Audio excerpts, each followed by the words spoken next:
오늘 하나님 말씀은 에스겔서 28장 말씀 11절 말씀부터 몇 절 읽겠습니다. 에스겔서 28장 11절부터입니다. 또 주의 말씀이 내게 임하여 말씀하시니라. 인자야, 트로 왕에게 애가를 지어 그에게 말하라. 주 하나님이 이같이 말하노라. 너는 완전한 규모와 충만한 지혜와 완벽한 아름다움을 이루었도다. 네가 하나님의 동산 에덴에 있어 모든 귀한 돌인 홍보석과 황옥과 금강석과 녹보석과 얼룩만호와 벽옥과 사파이어와 에메랄드와 홍옥과 금으로 덮여 있었고, 네 북들과 관악기들이 만들어짐이 네가 창조되던 날에 네 안에 예비되었도다.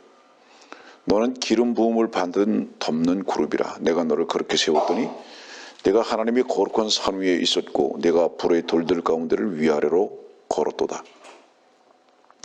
너는 네가 창조된 날로부터 죄악이 네게서 발견되기까지 너는 네 길에서 완벽하였도다. 다 읽을 수가 없어서 그만 정리하겠습니다.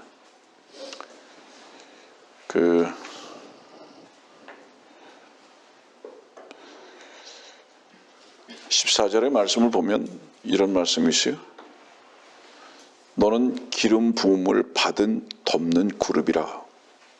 트로 왕을 향해서 그렇게 말씀하십니다. 너는 기름 부음을 받는 덮는 그룹이라고. 이사야서에 있는 말씀 나중에 찾아보겠지만 이 트로 왕을 또 뭐라고 이사야서는 말씀하고 계시냐면 바벨론 왕이라고 말씀하고 계십니다.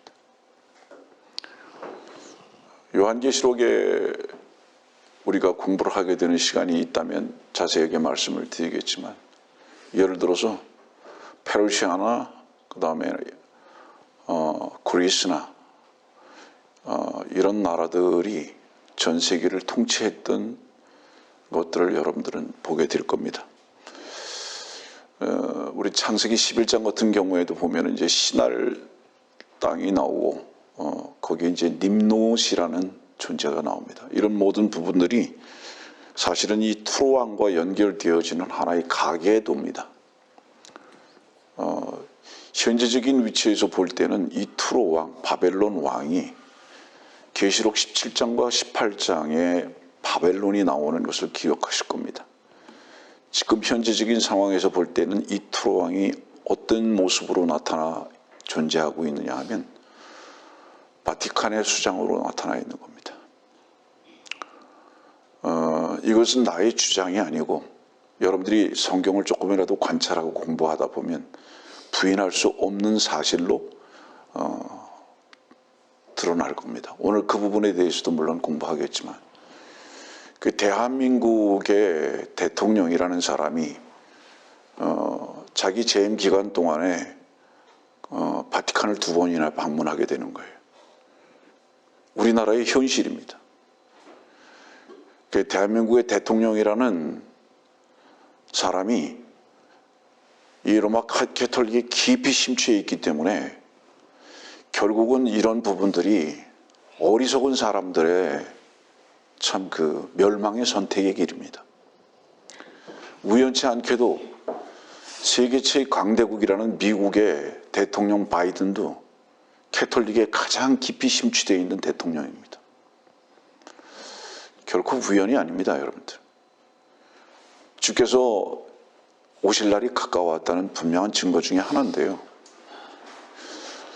나중에도 공부하겠지만 자, 개인적으로도 보세요, 여러분들. 혹시 여러분들에게 고통이 있습니까? 그것이 혼적인 고통이든 육신적인 고통이든 고통이 있습니까? 그 고통은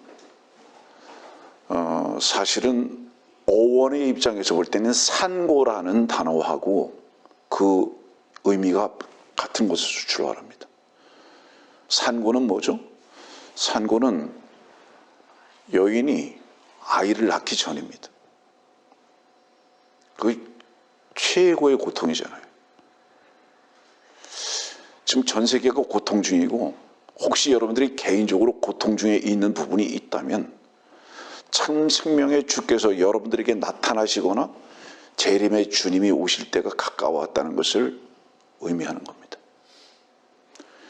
이제 마태복음에도 계속 그 부분에 대해서 24장에도 말씀을 하고 계시는데, 물론 그것은 그 고통은, 그 산고는 7년 대환란을 가리키고 있기는 하지만, 개인적으로도 우리들이 이 육신적인 고통이라는 게 몹시 우리를 힘들게 하기도 하고 또 그 고통이 없기를 바라는 마음이 있기도 하지만은, 한번 돌이켜서 생각해 보세요.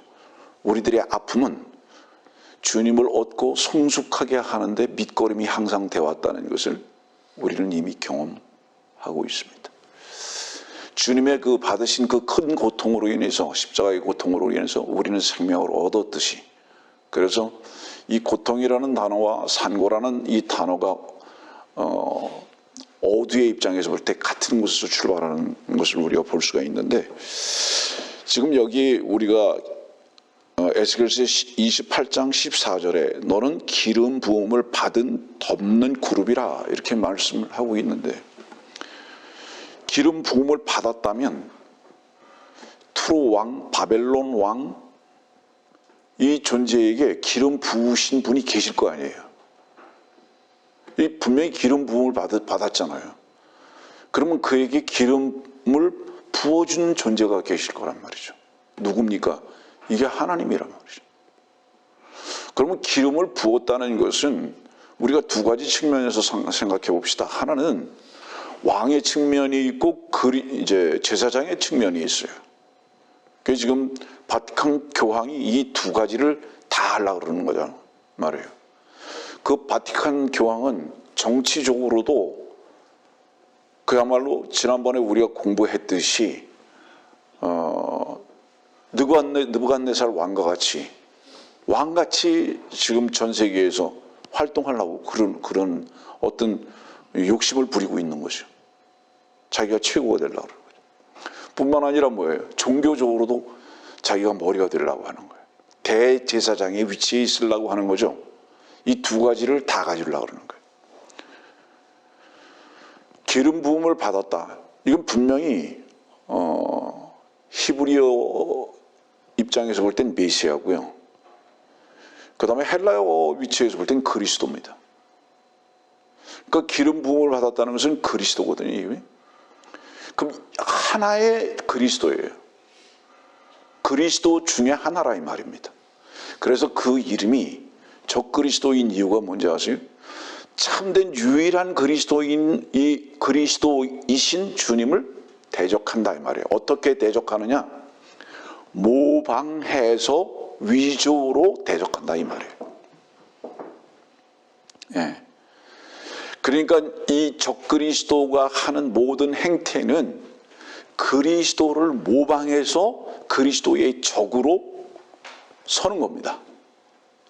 그래서 베드로전서 5장 같은 데도 보면은 우리가 나중에 보겠지만 울부짖는 사자같이 다닌다 그랬잖아요. 그 주님도 사자시라고요. 주님도 사자고 마귀도 사자라고요. 근데 영어 성경을 보면 마귀는 소문자로 썼습니다. 그 다음에 주님은 대문자로 썼습니다. 달라요. 예를 들어서요, 마귀도 교회가 있잖아요. 그게 뭐죠? 캐톨릭이에요. 그 다음에 교회라는 이름을 다 붙였어요. 뭐 어머니 교회부터 시작해가지고 뭐 안식교회부터 시작해가지고 여호와의 증인 왕국회관 교회라고 시작해서 뭐 신천지 교회, 모든 교회라는 이름을 다 붙이긴 붙였는데, 교회는 여러분들이 알다시피 죄와 세상에서 불리움을 받은 자들이어야 하는데, 죄와 세상 속에 그냥 있으면서 교회라고 불려지는 자들이다 이 말이에요. 누구를 왕으로 삼고 있는 거죠? 세상 신인 마귀를 왕으로 삼고 있는 거죠. 나온 적이 없어요. 세상에서 죄에서 자유함을 얻어본 적이 없어요. 근데 똑같이 교회라고 이름을 붙이는 거죠. 분명히 누군가에게 기름 부음을 받았는데, 이사야서 14장 한번 볼까요? 이사야서 14장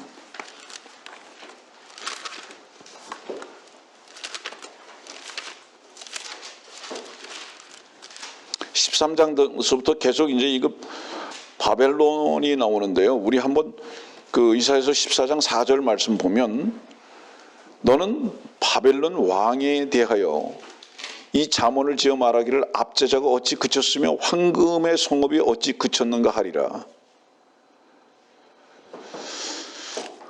성경을 조금 공부를 하거나 이해하는 분들은 이런 말씀들을 보면서 어디가 생각나냐 하면 제 생각엔 계시록 17장과 18장이 반드시 생각날 겁니다. 그 다음에 이사야서 13장 19절 말씀 보면 왕국들의 영광이며 칼데아인들이 뛰어남의 아름다움인 바빌론은 하나님께서 멸망시켰을 때 소돔과 고모라 같이 되리라. 여러분들 계시록 17장 18장은 이 바벨론이 망해지는 것을 보게 됩니다. 그 다음에 이제 21절과 22절 보면 그 대신 사막의 들짐승들이 거기에 엎드리며 그들의 집들에는 울부짖는 짐승들로 가득 찰 것이요 또 올빼미들이 거기에 살며 사티로스가 거기서 춤을 추리라. 섬들의 들짐승들은 그들의 황폐한 집들에서 부르짖을 것이요 화려한 궁들에는 용들이 부르짖으리니 그녀의 때가 가까워 오며 그 날들이 길지 아니하리라. 지금 세 번째 주가 오늘 세 번째 주까지 이제 이 투로왕에 대해서 공부를 우리가 하고 있는데 설교를 들으면서 성경을 많이 찾았었습니다. 에스겔서 28장은 성경 중에서도 많이 어려운 곳이라고 여러분들에게 수차례 말씀을 드렸고 그 어렵다는 말씀을 드린 이유는 뭐냐면 공부를 하지 않으면 참 알기가 쉽지 않다는 것을 말하는 거예요. 여기 지금 21절에 혹시 처음 보는 분들도 있겠지만 사티로스가 거기서 춤을 추리라고 그랬어요. 이 사티로스라는 이 짐승이 무엇일까? 그러니까 어떤 한 3년 반쯤인가 전에 의정부교회 어떤 자매가 저한테 사티로스가 뭡니까? 그러고 질문을 해서 제가 그렇게 말했어요. 그 자매 담임 사역자한테 질문하라고. 그렇게 내가 말한 적이 있었는데 지금 그 질문에 대해서 답변을 얻었는지 모르겠는데 여기 이 사티로스가 뭐냐 하면요. 들염소같이 생긴 거예요. 들염소같이 생긴 짐승인데 사실은 이 들염소같이 생긴 짐승이라는 것은 예를 들어서 용이 어때요? 없잖아요. 상징적이죠. 신비한 하나의 동물이죠. 사티로스도 마찬가지예요. 실제로 있는 게 아니고요. 상징적인 신비한 동물로 제시가 되고 있다는 것을 말씀드리는 거예요. 그러니까 이 말씀을 드리고 또 이사야서 13장에 기록된 이유는 뭐냐 하면 성경에 보면 뭐 유니콘이 있고 뭐 흰말이 있고 뭐 예를 들어 사티로스가 있고 용이 있고 뱀이 나오고 막 나오잖아요. 이 모든 것은 무엇을 의미하느냐 하면 마귀 사탄의 상징적인 모습을 그려놓고 실제로 그 짐승이 있다는 것이 아니라 상징으로 제시하고 있다는 것을 잊어버리지 마세요. 이해하겠습니까? 무슨 얘기인지? 그 정도로 넘어가고요. 지금 이사야서 14장을 여러분들에게 읽어드린 이유는 뭐냐면 이게 이사야서 14장 16절 같은 경우도 보니까 뭐냐면 땅을 떨게 하고 진동케 했다고 그랬거든요. 땅을 떨게 하고 진동케 했다.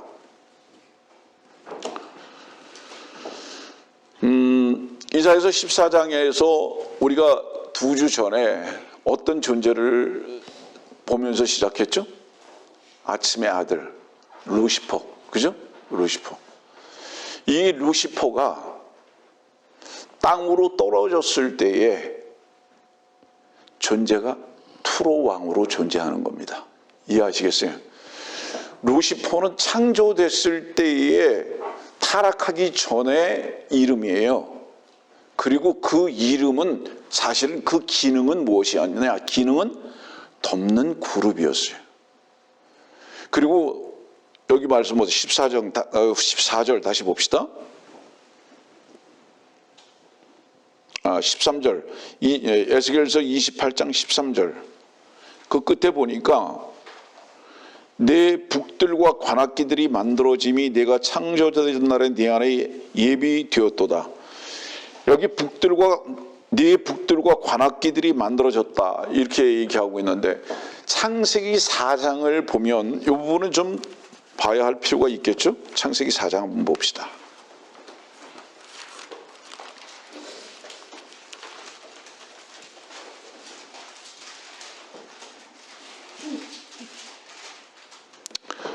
창세기 4장을 보면 16절의 말씀 보니까 카인이 주의 면전에서 떠나가서 에덴의 동쪽 놋 땅에 거하였더라. 그래서 이제 카인이 나오고요.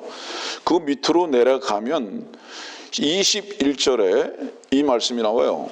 유발에 대해서 나오는데, 그는 하프와 오르간을 다루는 모든 자들의 조상이 되었으며, 이렇게 말씀하고 있거든요. 지금 이 말씀, 창세기 4장에 있는 이 말씀과 에스겔서 28장 13절에 있는 말씀을 읽어드린 이유가 뭐냐 하면, 마귀 사탄은 음악의 귀재다 이 말이에요. 음악의 귀재다. 여러분들은 음악이 가져다 주는 유익함과 위험성, 음악은 만국의 감정을 하나로 통일시킬 수 있는 수단입니다. 지금 이 K-팝이 전 세계에 저렇게 난리가 치는 이유가 뭐냐면, 민족과 국가와 상관없이 감정을 하나로 묶는 거죠. 근데 놀랍게도 마귀의 영은 사람들의 감정을 먼저 하나로 묶어버려요. 그래가지고 그 감정에 붙들려서 이끌림을 받도록 해버립니다. 우리들이 감정이라는 것은 하나님의 진리의 영을 만나고 누림으로 말미암아 그 진리의 영 안에서 와지는 참된 기쁨과 감사의 감정과 찬양이 있어요. 반면에 내 육과 혼에 의해서 즐겨지는 세상적 관점에서의 어떤 거품이 많이 나타나는 것들이 있습니다. 그것을 개발시키는 거죠. 더 깊이 많이 안 들어가겠습니다. 이 마귀는 왜 이렇게 음악에 심취하냐? 하나님께서 무엇으로 인해서 높임을 받으시고 찬양을 받으셨다는 것을 아는 거예요. 이 기름 부음 받은 덮는 그룹이 자기가 그 애를 했잖아요. 자기 자신이. 그러니까 그것을 함으로써 자기 자신이 높아질 것을 아는 거예요. 교회 음악이 사실은 교회 음악이 되지 않고 마귀들에게 심취된 음악이 된 이유가 거기에 있습니다. 여러분들 보세요. 예배당에서 가장 높임을 받는 사람들 중에 하나가 누군지 아세요? 찬양대예요. 찬양대. 왠지 아십니까 여러분들? 두 가지. 하나는 그 찬양대가 목사를 높이는 수단으로 사용되고 있기 때문입니다.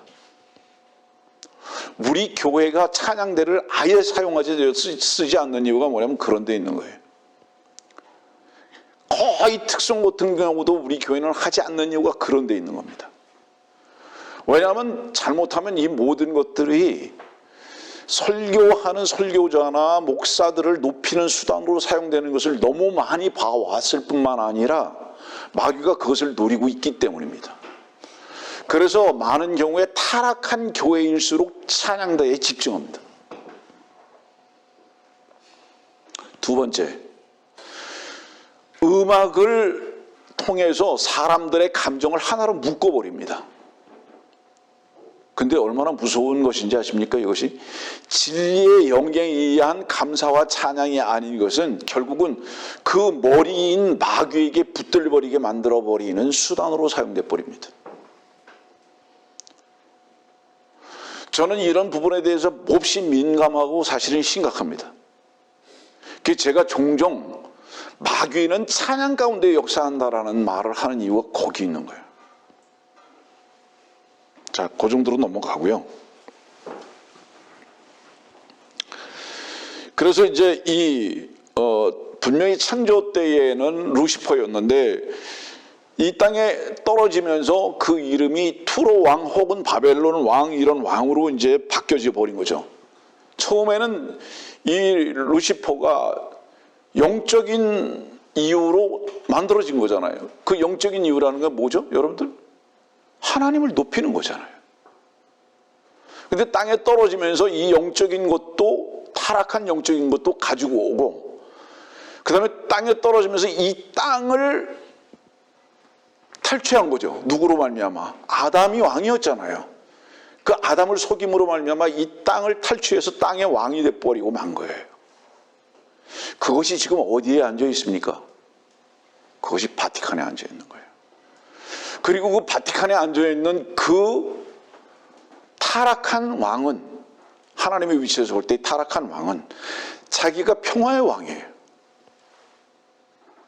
자기가 빛이에요. 자기가 진리예요. 그리고 결국은 어디로 향하고 있습니까?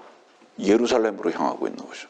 예루살렘을 반드시 차지하겠다는 목적을 아직도 계속 가지고 있는 거예요. 반드시 거기 가겠죠. 지금 그 존재를 지금 우리는 말씀 속에서 보고 있습니다. 그러면 이 지금 창조됐을 때에 덮는 그룹, 이 루시퍼는 투로 왕이나 바벨론 왕으로 이 땅에 떨어져서 현재는 어떤 존재냐? 계시록 12장에 봅시다. 이 현재의 이 존재를 뭐라고 말씀하고 계신가?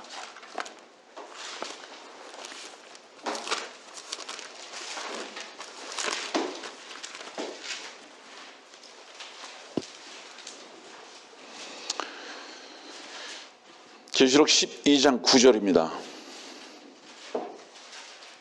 그리하여 그 큰 용이 쫓겨나니, 7절부터 봅시다. 또 하늘에 전쟁이 있으니 미카엘과 그의 천사들이 용을 대항하여 싸우고 용과 그의 천사들도 싸우나 그들이 이기지 못하여 하늘에서 더 이상 있을 곳을 찾지 못하더라.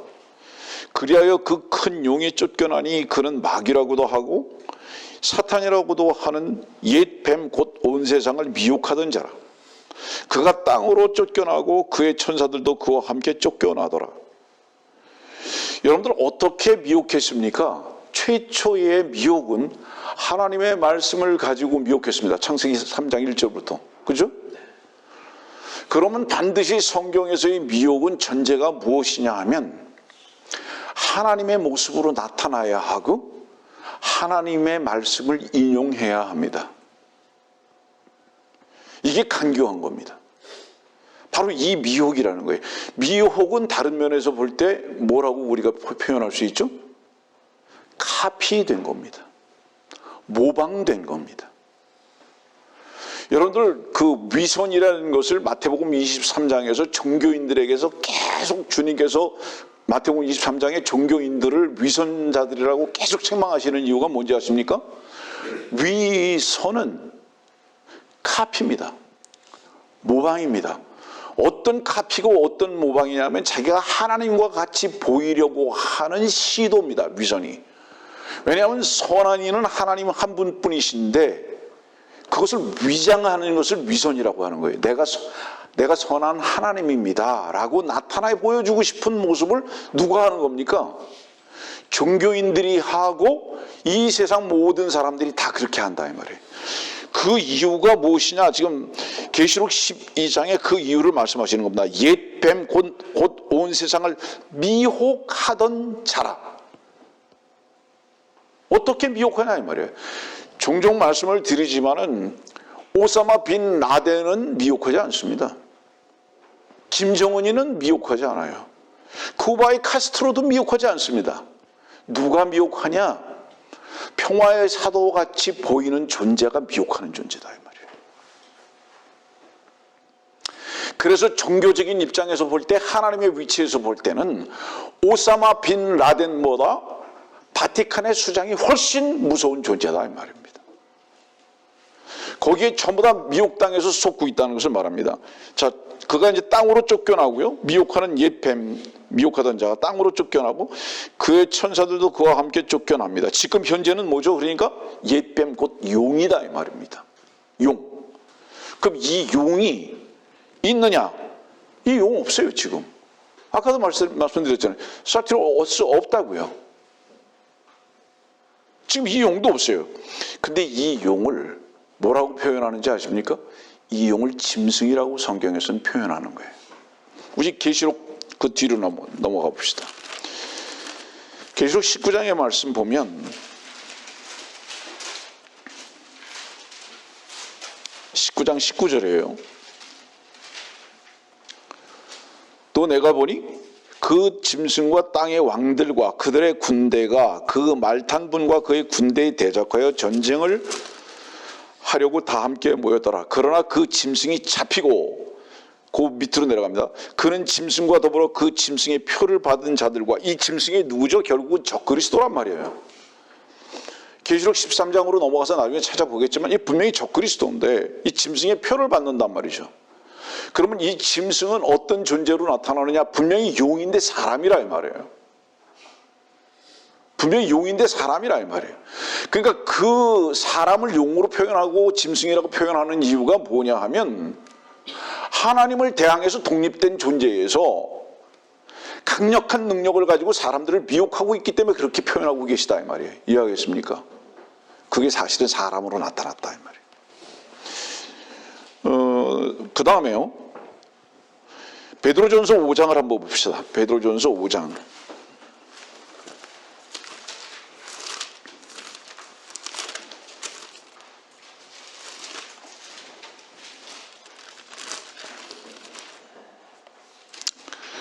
(8절입니다) 정신을 차리고 깨어있으라.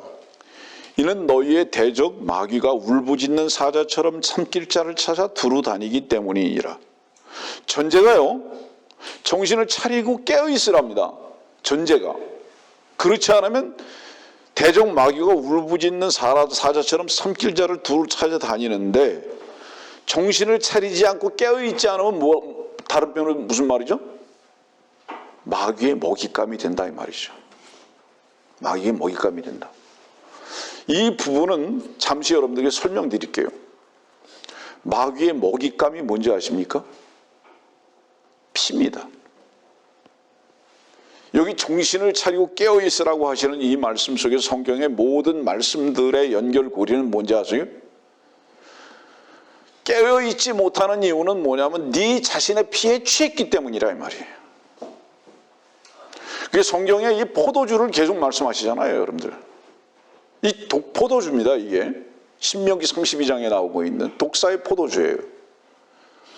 인간 속에 흐르는 피는 독사의 피라 이 말이에요. 뱀의 피라 이 말이죠.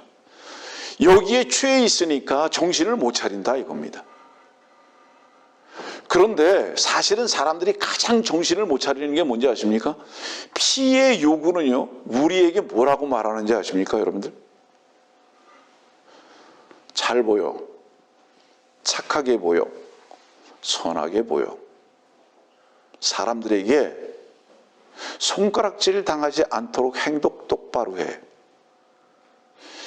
이것이 계속 우리 안에 있는 피의 요구예요. 이 본능적 피의 요구에 전부 다 취해 있다 이 말이에요. 그 취해 있는 것에 정신을 못 차려요. 여러분들 깨어있지 못하고 잔다는 것이 무엇을 의미하는지 아십니까? 데살로니가에서도 말씀하시고 주님께서 기도하실 때에도 제자들에게 그렇게 말씀하셨는데 그것이 무엇을 얘기하느냐 하면 피의 요구에 냉정하라 이 말이에요. 응? 피의 요구에 냉정하라 이 말이에요. 그렇지 않으면 절대 자는 자들이다 이 말이에요. 정신을 못 차리는 거하고 술 취한 거하고 자는 거하고 동일한 말을 하고 있는 거예요. 정신 못 차리면 술 취한 거고 술 취하면 깨어있지 않은 거 자는 거예요. 그건 뭐를 의미하죠? 피에 완전히 취해져 있다 이 말이에요. 근데 그 피는 우리들에게 뭐라고 강력하게 말하는지 아십니까 여러분들? 피의 요구는 어느 피의 요구죠? 루시퍼예요. 마귀예요. 그 피의 요구는 우리들에게 뭐라고 말하는지 아십니까? 최초에 하나님께서 무엇을 먹지 말라고 하셨죠? 선악을 알게 하는 나무의 실과 먹지 말라고 하셨죠. 그게 뭐였죠? 그게 우리들은 공부 시간에 배웠죠? 포도열매입니다. 그 포도열매는 뭐죠? 그거는 야생포도였고 그 야생포도는 우리들을 순환기 계통에 들어와서 혈액을 만들어버리고 말았죠. 그래서 요한복음 15장은 주님께서 당신 자신을 말씀하시면서 나는 참 포도나무요 라고 말씀하셨던 이유가 뭔지 아십니까? 너희들은 내가 피를 흘리기 전에는 가짜 피에 속아서 살았다 이 말이에요. 근데 이 참 포도나무이신 주 예수 그리스도의 보혈의 역사가 우리 안에 영적으로 흐르고 새 생명을 얻고 난 다음부터는 그분만이 참되신 분인지를 부린 것을 알게 됐다, 경험하게 됐다 이 말이에요. 그래서 이것은 무엇을 우리들로 하여금 고백하게 했죠? 주님만이 선하십니다. 주님만이 참되십니다. 나는 지금까지 내가 참되려고 노력을 하면서 살았습니다. 무슨 독소에 의해서? 마귀의 선악과의 독소에 의해서 난 그것이 선한 것인 줄을 생각하고 그렇게 노력하면서 살았습니다. 생각해보니까 그런데 그것은 무엇이었느냐? 마귀의 피인, 마귀의 생명인 위선이었습니다. 하나님의 선을 카피한 선이었습니다라는 것을 그때 비로소 처음 어때요? 경험하게 되는 거잖아요. 그때 우리는 어떠죠? 깜짝 놀란 거죠. 아, 죄는 무엇이었는가? 죄는 어떤 나쁜 짓거리만이 아니고 내 스스로 하나님과 같이 되려고 했던 바로 그것이었구나라는 것을 최초 발견하게 됩니다. 마귀가 무엇을 먹으려고 찾아다니는지 아세요? 여러분들? 계속 선악과를 주려고 하는 거예요. 선악을 알게 하는 열매를 계속 주어서 결국은 자기의 먹이로 삼으려고 한다 이 말이에요. 착하게 살아, 선하게 살아, 의롭게 살아. 정신을 못 차리면 이 피를 통해서 그것을 그렇게 추구하려고 하는 이 시도를 계속하게 된다. 그것은 곧 마귀의 먹이가 되는 것이다 이 말이에요. 이 베드로전서 5장에 있는 말씀의 뜻이 이겁니다. 여러분들 아시겠습니까? 얼마나 무서운 마귀냐 이 말이에요.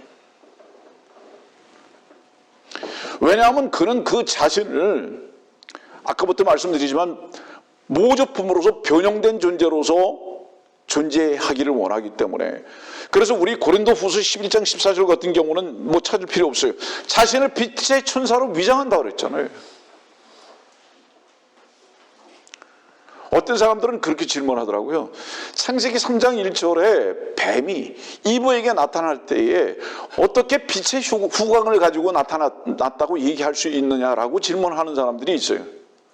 근데 반드시 빛의 후광을 가지고 나타날 수밖에 없는 이유가 뭔지 아세요? 여러분들? 참빛이신 주님이라는 것을 모방하면서 나와야 하기 때문입니다.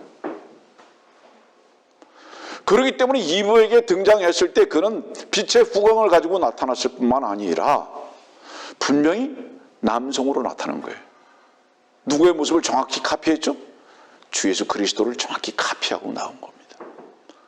거기다가 하나님의 말씀까지 가지고 나왔기 때문에 거기에 미혹돼 버린 거예요. 완전히 속아버렸죠. 얼마나 무서운 존재입니까, 여러분들?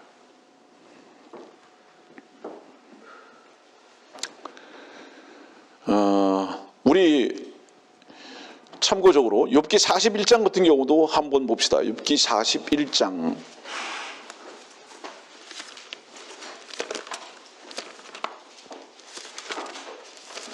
사람들은, 성경을 믿지 않는 사람들은 성경이 무슨 공상과학 영화 같고 만화같이 생각하지만, 믿는 우리들에게는 하나님의 말씀이 우리 가운데 실제로 역사하시는 것을 경험하게 됐을 때에 이 말씀만이 참되다는 것을 우리는 고백할 수밖에 없는 거예요. 그럼 어떤 사람들이 고백하죠? 그 말씀의 능력이 사실적으로 능력으로 우리들 가운데 나타날 때에 비로소 그 고백을 할 수 있는 것이죠. 우리 욥기 41장 1절 말씀 보면 이런 말씀이 있어요. 네가 갈고리로 리비아단을 끌어낼 수 있겠느냐? 이렇게 말씀하고 있거든. 이 리비아단을 말씀하고 있다고. 이 리비아단이 그러니까 뭐예요? 이 리비아단은 큰 뱀인데요. 이 용이에요. 이 리비아단이. 근데 이 리비아단이 지금 어떻게 말씀하고 계시냐면 시편 104편에 보면, 시편 104편 봅시다.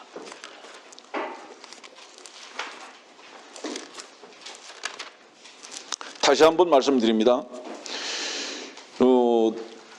우리들이 어려운 것은 무엇이 어려운 거냐 하면 처음 접하게 되는 것들은 어렵게 느껴져요. 생활 가운데에서 익숙한 것은 들으면 금방 알고 이해가 되는데 처음 들어봤던 것들은 어려울 수밖에 없어요. 그렇기 때문에 여러분들이 듣는 말씀이 대부분 처음 듣는 말씀이기 때문에 쉽지 않다는 것을 말하는 거예요. 고로 부탁하는 것은 공부를 다시 하지 않으면 이해하고 믿어지는 시간들이 오래 걸릴 수밖에 없다.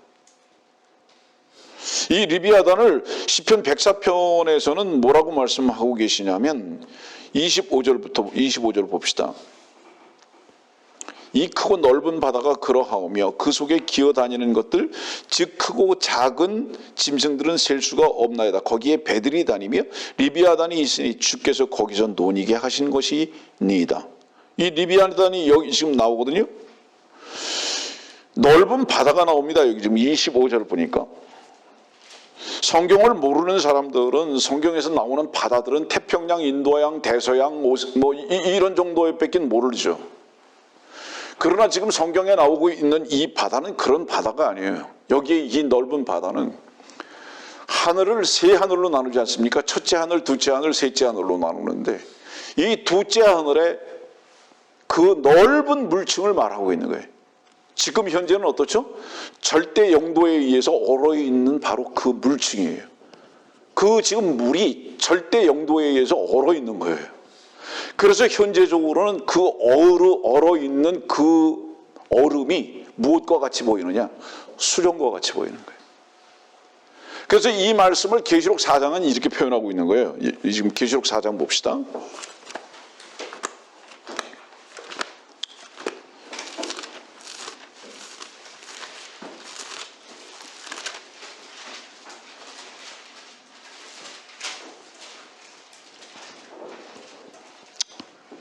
요한계시록 4장 6절 7절입니다. 보좌 앞에는 수정과 같은 유리 바다가 있고, 수정이라고 말하지 않고 수정과 같은입니다. 그러니까 얼음이라 이 말이에요. 수정과 같은 유리 바다가 있고 그 보좌 가운데 그 보좌 주위에는 앞뒤로 눈이 가득한 네 짐승이 있더라. 첫째 짐승은 사자 같고, 둘째 짐승은 송아지 같고, 셋째 짐승은 사람과 같고, 넷째 짐승은 독수리 같고. 이 말씀은 나중에 이제 설명할 거니까 그 정도로 넘어갑니다. 오늘 지금 현재 볼 것은 보좌 앞에, 하나님의 우편 보좌 앞에 수정과 같은 유리 바다가 있다 이 말이에요. 이게 지금 셋째 하늘에 하나님의 보좌가 계시고 이 둘째 하늘을 말씀하고 있다고. 이 둘째 하늘이 지금 절대 영도에 의해서 얼어있는 상태입니다. 왜 얼어있느냐? 타락한 루시퍼, 리비아단 용을 그 둘째 안에다가 가다 놓고 완전히 얼어버리게 만들어버려요. 지금 이 말씀을 지금 하고 계신 거예요. 이 말씀이 시편, 지금 우리들이 조금 아까 본 그 말씀의 바로 그 장소입니다. 시편 104편 25절 이 크고 넓은 바다를, 거기를 말하는 거예요. 거기에 지금 숨겨져 있다. 거기에 묶여져 있다. 그런데 이 존재가 다른 영적인 위치에서 볼 때 이 땅으로 내려오면 어떤 존재로 바뀌느냐 이 말이에요. 자, 참고로 말합니다. 신비가 있죠. 어떤 신비죠? 하나님이 육신을 입고 이 땅에 오신 겁니다. 예수 그리스도는 어떤 분이셨죠? 하나님의 아들이셨습니다. 우편 보좌에 지금 현재도 계신 분이에요. 그분이 육신의 몸을 입고 이 땅에 오셨을 때 그의 이름이 뭡니까? 예수죠. 그렇죠? 그리고 그분은 다시 하늘로 올라가셨고 곧 어쩌죠 이제? 다시 육신의 몸을 입고 오실 겁니다. 우리는 어때요? 우리도 이 몸이 변화돼서 휴거돼서 공중으로 올라갈 것이죠. 이런 것들은 왜 신비라고 표현하는지 아십니까, 여러분들? 이 세상에 사는 동안에는 경험을 할 수 없고 이해할 수 없는 부분이기 때문에 성경에서 이런 것들을 신비라고 표현하거든요. 제가 이것을 설명하는 이유가 뭐냐 하면 사람들은 이렇게 생각합니다. 어떻게 영적인 이 루시퍼가 덮는 그룹이 어떻게 사람으로 와가지고 왕이 될 수 있느냐 이 말이에요. 이 이유도 무엇인지 아십니까, 여러분들? 이 이유도 주님께서, 그 영으로 계셨던 주님께서 이 땅에 오셔서 왕으로 나타나실 것을 미리 마귀는 알고 먼저 이 땅에 내려와서 아담이라는 왕권을 탈취해버린 겁니다. 항상 마귀는 하나님보다 먼저 움직이는 존재예요. 성경을 보면 항상 먼저 움직입니다. 그 증거 중에 하나가 뭔지 아세요? 여러분들은 구원받고 거듭나기 전에 예수 그리스도의 하나님의 아들들이 되는 권세를 받기 전에 마귀의 아들로 사는 거예요. 그 마귀의 아들로 살 때 여러분들은 어떻게 했죠? 하나님께서 우리 안에서 말씀으로 능력이 돼서 하나님을 섬기는 삶이 아니라 우리의 피를 통해서 하나님을 섬기려고 하는 마귀의 섬김을 카피했던 자들이다 이 말이에요. 그렇죠, 여러분들? 그래서 우리의 피를 통해서 예배당 봉사하고 우리의 피를 통해서 선하게 살려고 하고, 이 노릇이 무엇이었느냐? 마귀의 일들을 우리가 대신하고 있었던 것들이다 이 말이에요. 이렇게 마귀는 하나님의 일을 항상 대신해서 먼저 나타나가지고 선수치는 존재라는 것을 지금 볼 수 있는 거예요. 그러면 이 루시퍼가, 이 기름 부음 받은 덮는 구름이 이 땅에 내려와가지고 첫 번에 어떤 존재로, 뱀인데 그 뱀은 뱀이 아니었잖아요. 사람이었잖아요. 자, 저 창세기 3장으로 가죠. 창세기 3장 1절의 말씀 보면 주 하나님께서 지으신 들의 어떤 짐승들보다도 뱀은 더욱 간교하다라고 그랬습니다. 여기. 그 뱀은 보통 이제 생각할 때 사람들은 뱀 그러면 항상 그냥 파충류를 생각하는데, 여기 뱀은 절대로 파충류가 아닙니다, 여러분들. 이 뱀은, 파충류는 특징이 뭐죠? 배로 기죠. 근데 이 뱀은 배로 기는 뱀이 아니었어요, 이때. 그 후로 뱀이 배로 기게 됐잖아요. 14절 말씀 보세요. 주 하나님께서 그 뱀에게 말씀하시기를 내가 이것을 행하였으니 너는 모든 가축과 들의 모든 짐승보다 저주를 받아 네 배로 다닐 것이며 평생토록 흙을 먹을지니라. 창세기 3장 1절에 나타났을 때는 뱀이라는 이름으로 나타나기는 했지만은 배로 기는 파충류가 아니었다 이 말이에요. 근데 아담과 이브를 유혹하고 난 다음부터 배로 다니게 돼버렸다 이 말이에요. 그러면 창세기 3장 1절에 나타났을 때 이 뱀은 아까도 말씀드렸지만 사람으로 나타난 거예요. 자, 유다 이스카리옷을 뭐라고 표현하고 계시냐면 멸망의 아들이라고 표현하고 계세요. 유다 이스카리옷을. 카인을 악한 자로부터 왔다고 표현하고 계세요. 질문, 카인 사람입니까 아닙니까? 사람이죠. 유다 이스카리오 사람입니까 아닙니까? 사람이죠. 바벨론 왕도 사람이고요, 캐톨릭의 수장도 사람이에요. 그러나 그 영적 존재는 무엇이라는 얘기입니까? 용이 변신술을 썼다 이 말이에요. 리비아단이 변신술을 썼다 이거예요. 어떻게 변신술을 쓴 거죠? 사람의 모습으로 변신해버렸다 이 말이에요. 무엇을 카피한 거죠? 하나님의 아들이 사람의 모습으로 올 것을 카피한 것이다 이 말이에요. 무서운 거예요, 여러분들. 그래서 지금 이것을 설명하는 이유가 뭐냐면, 사람들은 아니 어떻게 영적인 존재가 사람으로 올 수 있느냐 이렇게 말하는 것에 대해서 성경적인 설명을 제가 하고 있습니다. 이거 가지고 너무 많은 시간을 할애할 수 없기 때문에 그 정도로 넘어가고요. 그래서 이 뱀이 이 땅에 왔을 때에 카인으로 왔고, 그 다음에 최초의 어떤 존재로 왔느냐라는 것을 말씀드려요. 창세기 10장 봅시다.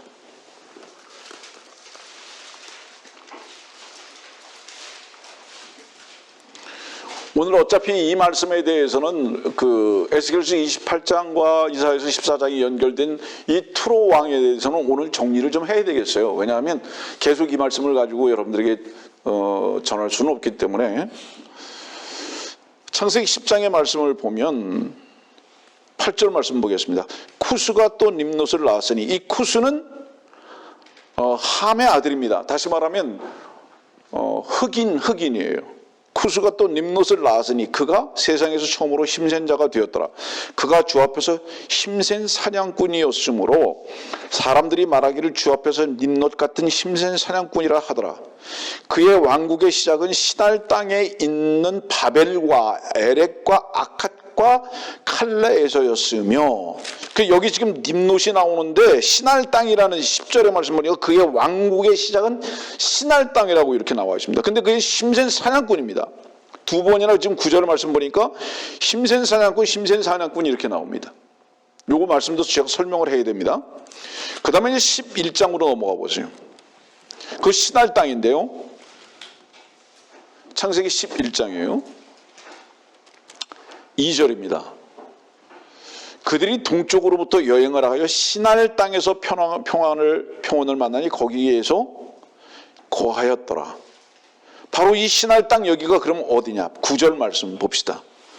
그러므로 그것의 이름을 바벨이라 불렀으니, 시날 땅은 바벨이라 이 말이에요. 여기 왕이 누구였느냐 이 말이에요. 여기 왕이 nim롯이었다 이 말이에요. 그러면 이게 시대적으로 볼 때는 역사를 혹시 조금이라도 배운 분들은 혹시 알 수 있겠지만요. 여기 지금 14장, 창세기 14장 1절 말씀을 한번 보세요. 창세기 14장 1절 말씀 보면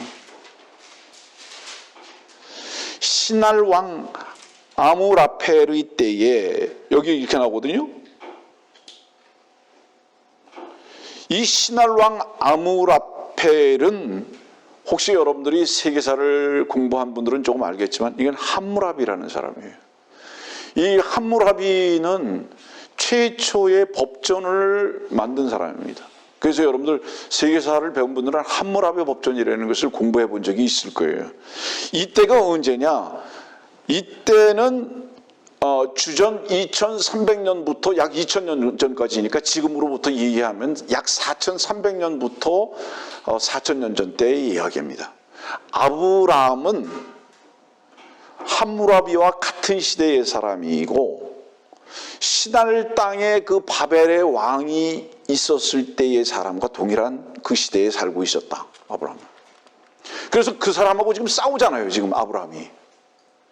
근데 이 아브라함의 이 전쟁은 최초의 성경이 기록하고 있는 최초의 전쟁이거든요.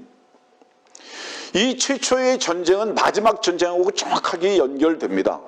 이 마지막 전쟁이 뭐냐? 사실은 뭐예요? 아브라함의 그 믿음의 뿌리인 주 예수 그리스도를 대적해서 싸우는 바벨론 왕입니다. 공부하세요. 이것도 무척 무서운 거예요. 여러분들, 역사라는 것은 결국은 계속 반복되는 거거든요. 시날 땅의 왕 바벨론 왕, 그 존재가 마지막에 주 예수 그리스도를 군대들을 가지고 대항해서 싸우는 싸움의 대상이 돼버리고 마는 거예요. 이게 마지막 전쟁입니다. 그러니까 그래서 이 마지막 전쟁 때 주님께서는 그 마지막 전쟁 때 완전히 그를 초토화시켜 버리시고 이기시는 거죠. 여기 지금 아브라함도 어땠죠? 아브라함도 이겼잖아요. 아브라함도 이기고 그 다음에 11조를 받았잖아요. 그렇죠? 이건 아주 공부가 어려운 부분이니까 11조에 대해서 여러분들에게 공부를 가르친 적이 있으니까 11조를 배우세요. 그러면 다시 이 말씀 뜻은 무슨 뜻이냐면 11조는 물질이 아니라 사람이라는 것을 여러분들은 가르쳐드렸잖아요. 그러니까 주님께서 재림의 주로 오실 때 승리하시고 나서 주님께서 그의 백성들을 백성 삼으시는 것을 말씀하시는 거예요. 하나님의 백성으로 삼으시는 것. 이걸 11조로 표현하고 있는 겁니다. 이것이 창세기 14장과 계시록으로 연결되는 말씀이에요. 제가 어려우니까 그 정도 넘어가는데 다시 이제 창세기 10장의 말씀 보면 오늘 어떤 새로운 교인이 저기서 멀리서 와가지고 기침 자꾸 해가지고 이 방에 일으키고 자꾸 그러네. 비행기 왔다 배 타고 왔다고 펴내는지 자꾸 그래가지고 여기 nim롯이 9절 말씀 보니까 힘센 사냥꾼이었다 그러잖아요. 힘센 사냥꾼. 이 사냥이 어떤 사냥인지 아세요? 활사냥이에요. 활사냥. 활 쏘는 자예요. 활 쏘는 자. 이게 계시록 6장입니다. 계시록 6장 보세요.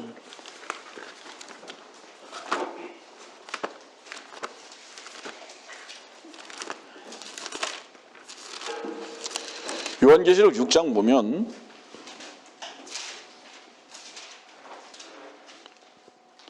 이 절입니다. 내가 보니 보라 신말 한 마리가 있는데 그 위에 탄 자가 활을 가졌더라. 그에게 한 멸관이 주어졌고 그는 나가서 정복하고 정복하려 하더라. 아까 힘센 사냥꾼이라고 그랬잖아요. nim롯이. 그죠? 그 힘센 사냥꾼이 어떤 존재였냐 하면 다시 창세기 10장으로 가보세요.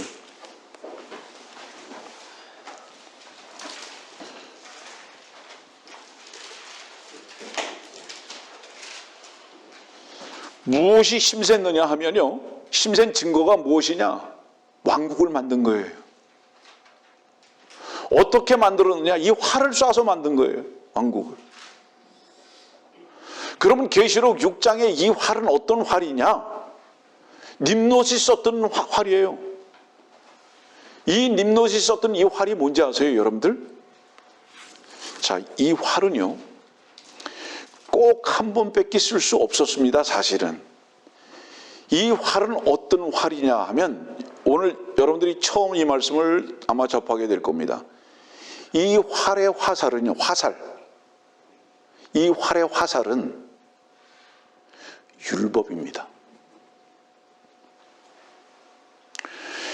이 nim롯, 이 짐승이 가지고 있는 활의 화살은 율법이에요.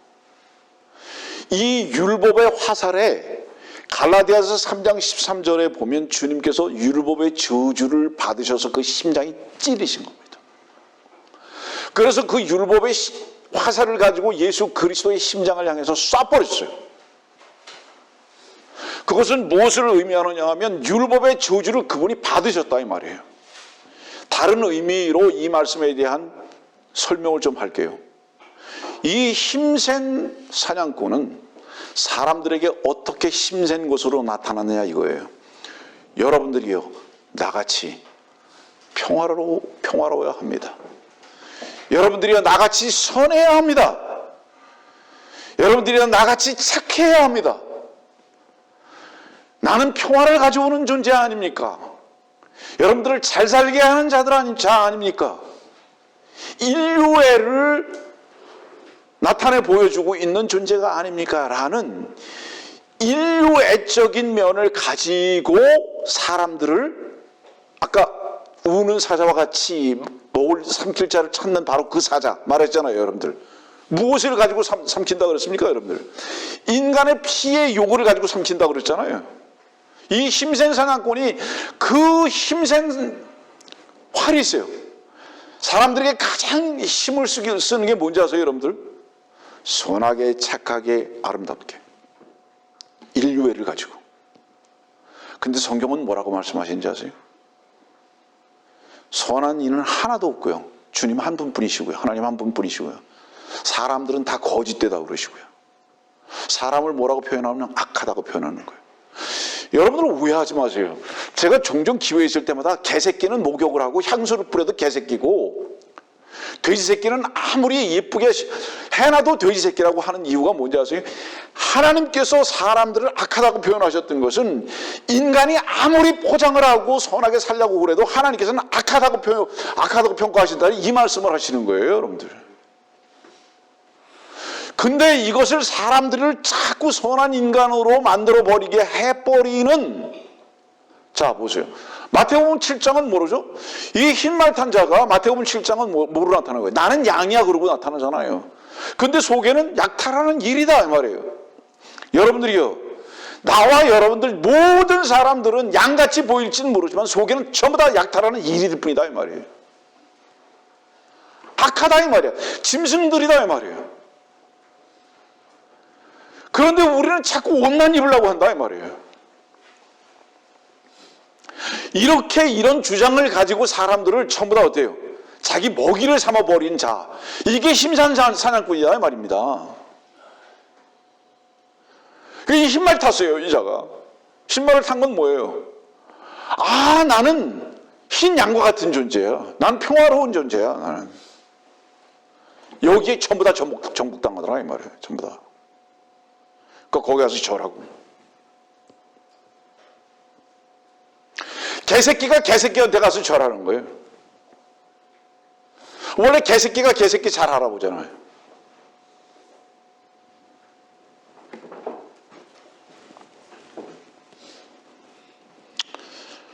그래서 이 흰말 탄 자가 가진, 힘센 사냥꾼이 가진 그 화살은 주님께서 한 번 맞으셨기 때문에. 그런데 왜 우리가 자꾸 그 율법의 요구를 행했을 때 왜 우리 스스로 우리가 의로운 것 같이 여기면서 살 수밖에 없느냐 이 말이에요. 이게 지금 정신 차리지 아니한 거고 깨어있지 않은 거다 이 말이에요. 우리의 의로움은 오직 주 예수 그리스도를 믿음으로 말미암아 그 생명을 덧입음으로 말미암은 것이지 우리의 행동의 결과가 아니다 이 말이에요. 이게 그리스도인들의 신앙의 고백이다 말이에요. 주님이 분명히 한번 그 율법의 화살촉에 맞으신 것이, 갈라디아서 3장 봤으니까 우리 고린도전서 15장 봅시다.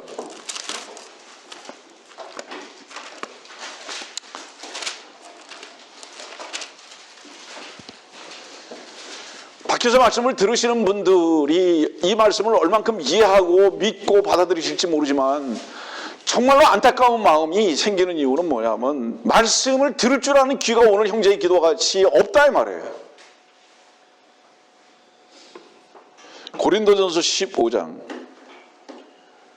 55절 56절부터입니다.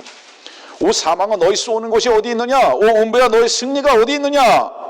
사망에 쏘는 것은 죄요 죄의 능력은 율법이라. 사망과 죄와 죽음이 왜 왔는지 아느냐? 율법 때문에 왔다.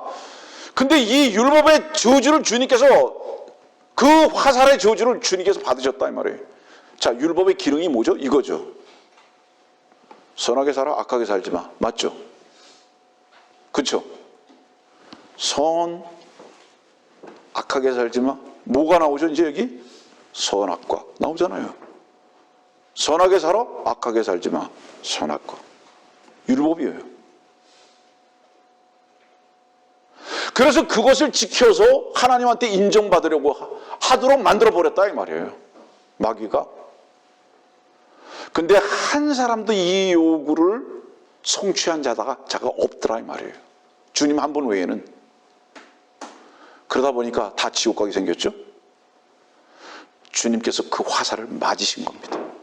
그래 내가 의롭게 살게. 내가 악한 것 모든 것을 내가 다 차단할게. 그리고 그분께서 갈라디아서 3장에서 그 율법의 화살을 맞으신 거예요. 그것을 우리가 믿음으로 말미암아 우리는 뭐예요 이제? 의롭게 됐잖아요. 지금 이 화살을 계속 쏘고 있다 이 말이에요. 그러나 그 화살은 어떤 화살이냐? 그 율법의 화살은 사망을 가져오는 화살이었다는 말씀이에요 여러분들. 그런데 그것을 온 세상 사람들에게 계속 주지시키고 있는 존재가 있다 이 말입니다.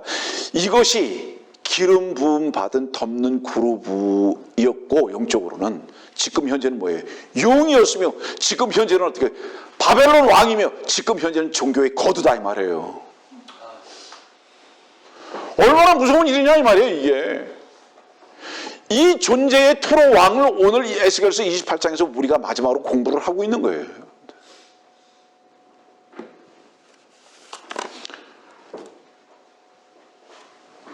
아유 3분의 1밖에 안 했는데 어떡하죠?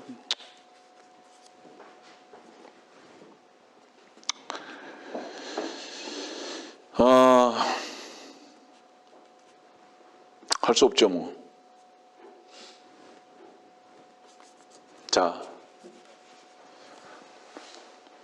창세기 2장 25절에 왜 벌거벗었으나 부끄러워하지 않는지 아세요, 여러분들? 이유가 뭔지 아세요? 거기서는 벌거벗었으나 부끄러워하지 않는다 그랬잖아요. 왜 그랬을까요? 이 말씀 보고 정리를 할게요. 오늘로서 이 말씀을 다 그쳐야 된다는 것에 대해서 약속을 못 하겠네요. 왜냐하면 3분의 1밖에 못 해가지고요. 이걸 중요한 부분을 놓칠 수가 없어서 잘 모르겠습니다. 좀 생각해 봅시다. 창세기 2장 25절 보니까 남자와 그의 아내가 둘 다 벌거벗었으나 부끄러워 아니하더라. 질문. 창세기 2장 25절. 범죄 이전입니까? 이후입니까? 범죄 이전이죠. 그럼 범죄를 했기 때문에 부끄러워하지 않는다? 맞아요. 근데 그거는요 50점밖에 안 되는 답변이에요. 그 범죄의 내용을 봐야 돼요. 그 범죄의 내용이 뭐예요? 선악과죠. 그거 보세요. 6절 말씀 봅시다. 5절 6절 너희가 그것을 먹는 날에는 너희의 눈이 열리고 너희가 신들과 같이 되어서 선과 악을 알게 되는 줄 하나님께서 아심이라 하더라. 여자가 보니 그 나무가 먹음직하고 보기에도 즐겁고 현모하게 할 만큼 탐스러운 나무인지라 그녀가 거기에서 그 열매를 따서 먹고 그녀와 함께한 자기 남편에게도 주니 그가 먹더라. 그러자 그들의 눈이 둘 다 열려 그들은 자기들의 벌거벗은 줄 알고 무화과 나무를 잎을 엮고 자기들의 치마를 만들더라. 이제 자기들의 치마를 만들었어요. 그런데 그 뒤로 가보세요. 21절 보세요. 또 주 하나님께서는 아담과 그 아내에게 가죽으로 옷들을 만들어 그들에게 입히시니라. 자, 창세기 3장 21절과 창세기 2장 25절의 동일성. 벌거벗었으나 부끄러워하지 않죠. 안 부끄러우려면 어떻게 되는 거예요? 창세기 3장 21절 하나님께서 아담과 그 아내에게 가죽으로 옷들을 만들어 그들에게 입히셔야만 부끄럽지 않습니다. 이 가죽 옷이 뭐죠? 양의 가죽이죠. 양의 가죽으로 옷을 만들어 입었다는 것은 뭐를 의미하는지 아세요, 여러분들? 자기의 모습이 완전히 어떤 모습인지 아세요? 잠깐 7절 말씀 보세요.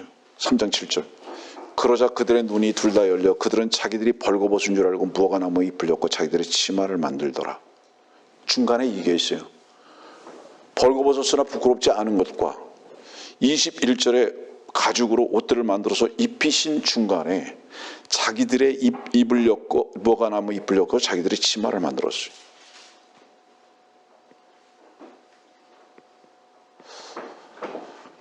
하나님께서는 무엇을 극도로 미워하시냐? 우리가 우리의 부끄러움을 가리는 거. 그게 뭐죠?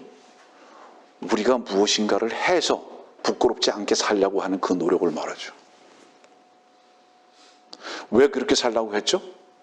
왜 우리가 선하고 착하게 의롭게 보이고 싶고 그렇게 살려고 노력했죠? 부끄러운 게 있어요. 우리 스스로. 내 안에도 내 밖에도 다 부끄러운 게 내 자신이 알아요. 양심의 소리가 알아요. 그러다 보니까 자꾸 뭔가를 입으려고 해요. 우리 스스로. 그게 뭐죠? 선한 행위, 악하지 않으려고 하는 노력. 이걸 입으려고 그래요. 이게 무화과나무 잎이죠? 왜 그거를 입으려고 했죠? 자기들의 벌거벗은 것을 알기 때문이죠. 부끄러운 것을 알기 때문이죠. 근데 21절에 가죽으로 옷들을 만들어서 입었다는 것은 뭐를 의미하는지 아세요? 중요한 부분입니다, 여러분들. 더 이상 자기의 모습이 아니고 가죽의 모습이었더라 이 말이에요. 자기가 자기의 모습을 보니까 자기의 부끄러운 모습이 아니라 자기는 없어져 버리고 가죽 옷 양이었더라 이 말입니다. 자기 자신이. 이해하겠습니까? 무슨 얘기죠? 이것이 예수 그리스도로 옷 입은 자들인 거예요. 예수 그리스도의 희생에 가죽의 옷으로 옷 입은 자들은 더 이상 자기를 볼 수 있는 눈이 감겨진 것이 아니라 그럴 필요가 없게 돼버린 거예요. 자기 몸이 없어진 거예요. 그래서 우리를 가리켜서 그리스도의 몸된 교회라고 말하는 겁니다. 더 이상 어때요? 이 피의 역사가 없는 거예요. 육신의 피의 역사가 없는 겁니다. 마귀의 피의 역사가 더 이상 차단돼 버렸다 이 말이에요. 무엇으로 인해서? 주 예수 그리스도에서 그 양이 한 마리의 양이 돼서 죽으심으로 말미암아 그것을 옷 입은 거예요. 그러다 보니까 어때요? 더 이상 부끄러울 필요가 없게 돼 버렸다. 그러면 뭐예요? 결국은 죄인은 요한복음 3장에 딱 기록되어 있듯이 하나님의 아들을 믿지 않는 것이 정죄, 딱 그거 하나예요. 그것으로 덧입지 못하는 것이 정죄다 이 말이에요. 자, 막 살자 그런 뜻 아니고요. 다시 말하지만 우리가 연약해서 넘어져도요, 우리를 자유롭게 하고 하나님을 찬양하고 주님 나를 오늘도 의롭게 하셨습니다 라는 담대함의 고백을 할 수 있는 근거는 우리의 최선의 노력이 아니라 주 예수 그리스도의 은혜의 보좌 앞에 나가고 주님의 보혈을 우리가 덧입었을 때 바로 그 고백을 담대히 할 수 있는 자들로서 우리가 세워졌다는 것입니다. 지금 이 말씀이 그 말씀인 거예요, 여러분들. 그래서 더 이상 우리는 우리 몸이 아니라 그리스도의 몸이 되었으며, 그래서 이 몸을 산 제물로 드려야 하는 존재들이다 이 말이에요.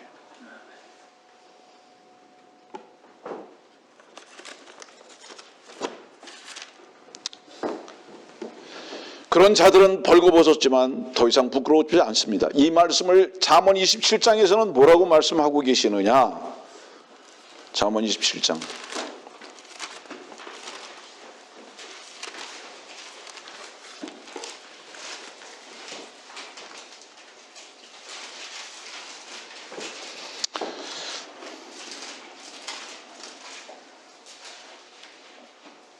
26절입니다. 어린 양이 네 옷이 되며, 아멘. 어린 양이 네 옷이 되며 염소는 밭값이 되고 피의 값이 돼버리는 거예요.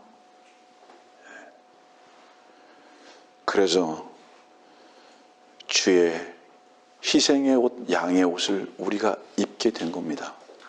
이 창세기 3장 21절이에요. 그래서 하나님께서 우리를 보실 때는 어떤 겁니까? 야곱이 비록 뺀질뺀질한 자였지만 이삭에게 나갈 때 야곱으로 나가지 아니하고 보여지지 아니하고 이삭의 눈에는 무엇으로 보여진 겁니까? 축복해야 할 존재로 보여지는 거죠. 성경에 여러분들 알죠? 우리가 어떤 존재든지 간에 하나님께서는 우리를 보실 때 우리의 희생을 믿게 되신 주 예수 그리스도로 옷 입은 것 하나 외에는 안 보신다 이거예요. 그래서 우리를 뭐라고 주님께서는 말씀하시냐? 우리를 약물이라고 말씀하시는 겁니다. 다른 곳 한 곳 보고 말씀을 마치겠습니다. 출애굽기 32장 보죠. 출애굽기 32장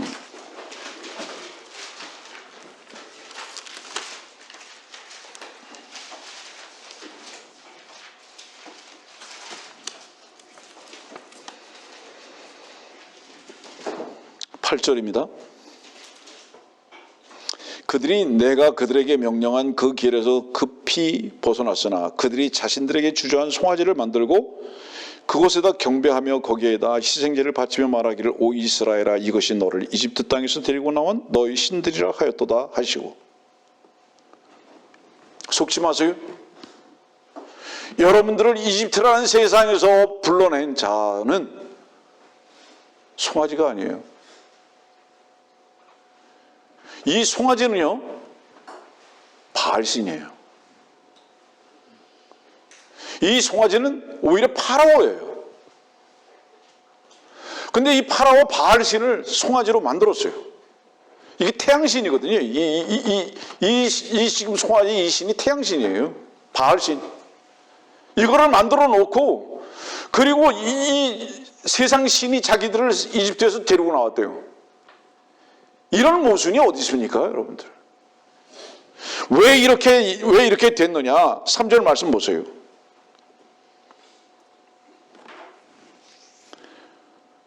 모든 백성이 그들의 귀에 있는 금 귀고리를 빼어 아론에게 가져왔더라. 그가 그들의 손에서 그것들을 받아서 주저한 송아지를 만든 후에, 자, 이 말씀이 얼마나 무서운 말인지 아세요, 여러분들? 왜 아론의 말을 들었는지 아세요? 그들 귀에 있는 귀고리를 다 빼서 아론한테 줬어요. 우리는 더 이상 모세의 말을 듣지 않겠습니다. 우리는 아론의 말을 듣겠습니다. 이 고백을 해버린 거예요. 여러분들, 이 귀에 구멍을 뚫었다는 것은 뭐를 얘기하죠? 종되겠다는 의미잖아요, 성경에서. 모세의 종으로서 모세의 말씀을 들어야 하는데, 이건 이제 필요 없다. 아론의 말 듣겠다. 그 아론이 뭐예요, 그러니까? 아론 대제사장이잖아요. 근데 이 아론의 말을 듣겠다고 하면서 거기서 나온 게 뭐예요? 금송아지예요. 놀라지 마십시오. 아론의 대제사장을 카피한 자가 덮는 그룹이에요. 그 덮는 그룹인 루시퍼가, 투로 왕이 대제사장을 카피한 거예요. 그래서 자, 이 지금 출애굽기 다른 곳에 한번 봅시다. 28장의 말씀 보면 시간이 좀 갔지만 이것만 정리할게요. 출애굽기 28장 2절입니다. 너는 네 형 아론을 위하여 영광과 아름다움을 위한 거룩한 의복을 만들지니라. 그 다음에 17절 가보세요. 너는 보석들을 네 줄로 하여 보석들을 박아 끼우되 첫째 줄은 홍보석, 홍옥, 둘째 줄은 에메랄드, 사파이어, 금강석, 셋째 줄에는 리구르, 마노, 자수정, 넷째 줄에는 녹보석, 얼룩마노, 벽옥. 자, 이 말씀이 어디서 나오는지 아세요? 이 말씀 에스겔서 28장 가보세요.